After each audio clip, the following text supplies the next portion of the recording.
So, hindi pala narinig. So, yo, what's up, Future Albert? It's Past Albert and welcome sa video na to. Actually, hindi ko alam ang sasabihin ko at hindi ko rin alam kung anong gagawin ko. Saturday, dito. Saturday. Yes, Saturday. It's August 9, 2024. And if you're watching Future Albert, tanda mo, September 7. Okay. Then, ayan. Let's talk about business and the agenda of this video. So, last time I introduced a girl on this YouTube channel. Hindi ko alam kung bakit, pero mukhang may curse ang YouTube dito. Ay, nako Albert. To that girl, ay tagal na natin sa pangalang May kasi hindi niya naman natin ginagamit yon madalas. So, to that girl, I deeply thank you with all my heart. Medyo naging eye-opener siya. Lalo na yung mid-20s. Kasi, ngayon na may nagpakita ng interest sa akin na ganun. Hindi ko alam kung ano nakita niya. Pero nawala naman daw. Actually, kabisado ko yung mga word na sinasabi niya. Ganun ako mag-recall ng mga sentences. If I give focus and my brain at that moment, kabisado ko yung script niya. Medyo may script siya sa last ko nakausap. Like, it matches like 30%. So, di ko alam kung saan nila kinukuha yun or naka-base yung pagsabi nila sa ugali ko. Pero, ayun nga. Nag-thank you ako sa'yo for at least loving me in a short period of time and making me happy. And actually, marami na natutunan. I started fixing up myself from my styles, even these glasses. And, ayan, tutunan akong mag-smile kahit pa paano. Kasi, ganito lang yung normal face ko, hindi ako nakasmile. Ayun, tapos minsan ako ganito lang ako. Kahit, ayun.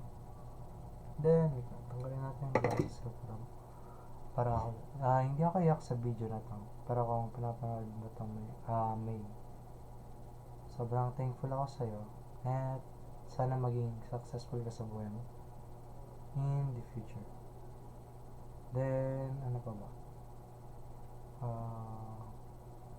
Ayun, tinuruan niya rin ako to give love to my parents. Rather, double the love.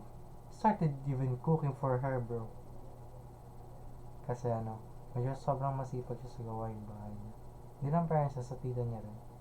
Kudos sa tita niya at sa tita niya. Then, ano pa ba? You raised a great woman, a very independent. Kaya nga hinuwalay tayo, independent. Ayaw niya na may gumugulo sa kanya. Ayaw niya man nag-good luck sa kanya. Hindi ko alam kung bakit. Ayaw niya na may nagsusupport sa kanya. Pero, what it is. Pero sa parents niya, be grateful na mabait yung anak niya. Kasi, kung tinuloy niya yung plano niya, na makipag-relationship sa anak pala siguro masasaktan kayo in that way. Pero ba't kasi nasabi to ngayon? Hindi ko alam. Siguro hindi naman natin ulit mapapanood. So, ayan. And then, hindi ako iyak. Umiyak na ako.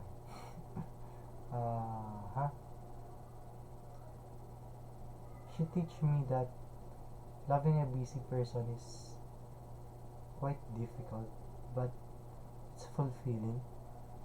Kasi nagagawa mo rin yung mga bagay na gusto mong gawin. Kasi alam mong busy siya, hindi ka magpaka-busy din. Pero at that time, sabi ko communication is the key. Sabi mo, agree ka naman doon. Yan, joke lang. This is not a trauma dump. Minor key mistakes. Then, medyo rushed. Pero at the same time, masaya ako na nakilala ko siya. Ano pa ba? Di ako magka-trauma dapat. Ano ba yan?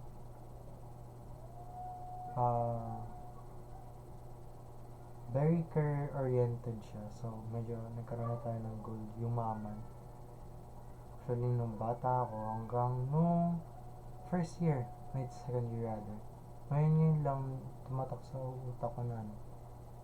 If you have money, you can do a lot of shits. If you have tons of money. Kasi, you can support your loved ones, ito ganyan. You can give up, do your passions.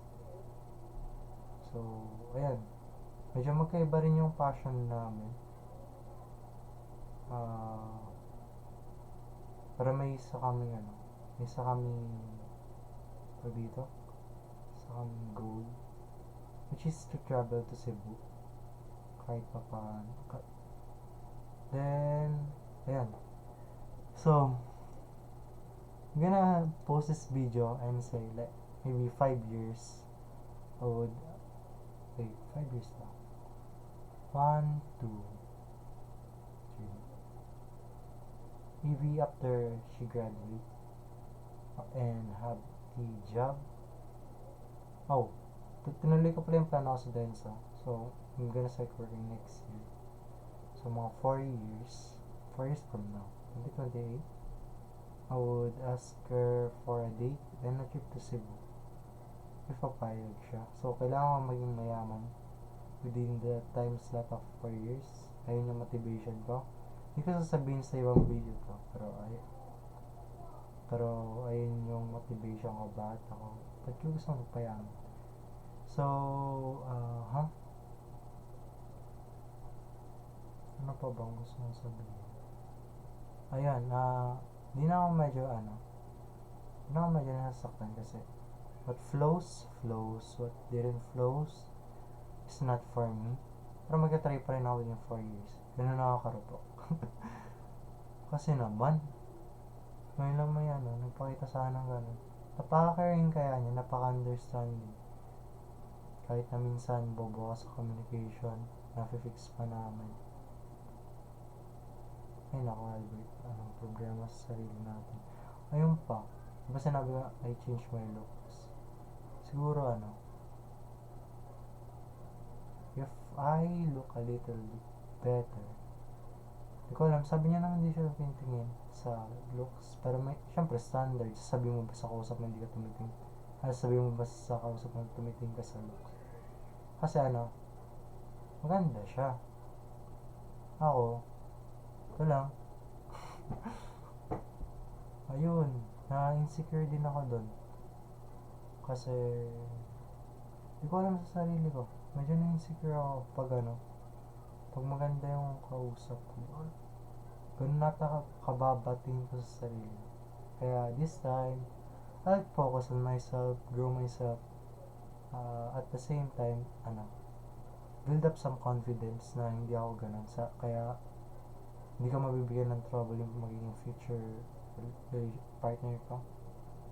Then, ano pa bang masasabi ko sa sarili ko? I'm proud of myself na naging ganito yung outcome. Kahit na syempre gusto ko pa rin siya. Kahit na ganon yung nangyari.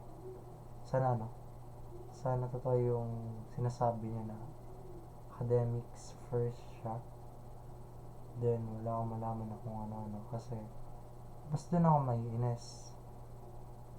Ba't ako mainis? Tapos doon ako my heart rather. At ayun na nga ito gusto ko sabihin. Hindi case of what I will say to my future self. And then sa video na to. So, thank you for pushing me far greater for success. And magti 10 minutes na hindi ako umiiyak habang kausap yung camera. So, ayun na yan.